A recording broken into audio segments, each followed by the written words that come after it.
Halo guys, kalian tahu gak sih pada masa Orde Lama atau ketika Indonesia di bawah pemerintahan Presiden Soekarno, negara Indonesia pernah mengalami krisis ekonomi paling parah loh, sampai-sampai uang dianggap jadi kertas yang tidak berharga. Kira-kira kenapa ya? Apa sih penyebab bisa terjadinya krisis tersebut? Dan gimana sih Indonesia mengatasi krisis tersebut? Yuk kita bahas. Pada saat Indonesia sudah diakui kedaulatannya, kedaulatan Indonesia tidak langsung diakui oleh beberapa pihak yang menyebabkan banyak sekali pemberontakan yang terjadi pada saat itu, seperti Permesta di Manado, RMS di Maluku, DITII, dan beberapa perang lainnya.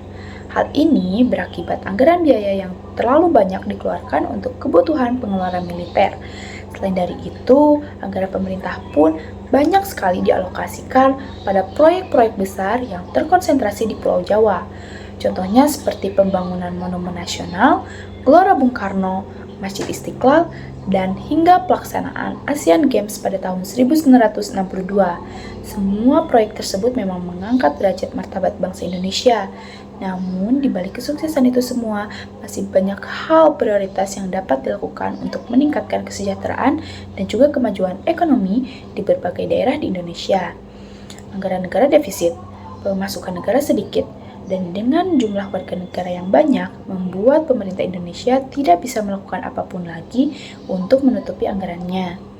Akhirnya, pemerintah melakukan langkah yang nantinya akan membuat sejarah paling menyeramkan untuk negara Indonesia, yaitu dengan cara mencetak uang sebanyak-banyaknya. Bahkan pada saat itu, mendadak semua masyarakat Indonesia punya banyak uang, tapi bukannya nambah sejahtera, yang ada malah nambah penderitaan. Kenapa bisa gitu ya?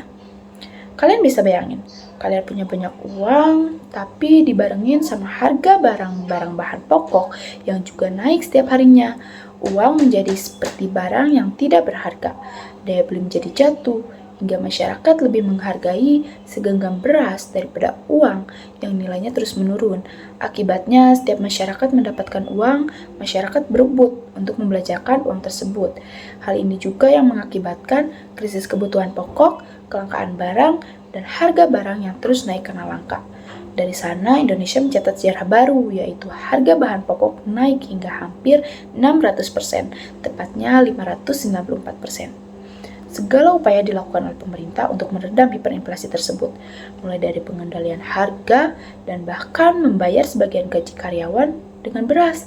Bahkan saat jumlah uang beredar semakin banyak dan tidak terkendali, pemerintah Indonesia melakukan redenominasi nilai mata uang dari Rp1.000 menjadi hanya Rp1. Tapi semua itu sia-sia dan malah semakin membuat suasana memburuk, karena tindakannya tidak mengobati penyakit utamanya, yaitu defisit anggaran karena alokasi biaya yang tidak tepat sasaran. Lalu bagaimana sih krisis ini bisa terkendali? Karena penyebab utamanya adalah peredaran uang yang terlalu banyak, dengan itu kita tinggal berhentiin aja proses pencetakan uangnya. Dan ternyata setelah pemerintah berhenti mencetak uang, inflasi mulai terkendali dan harga-harga barang mulai stabil. Masyarakat tidak lagi khawatir jika uangnya besok pagi akan menjadi tidak berharga.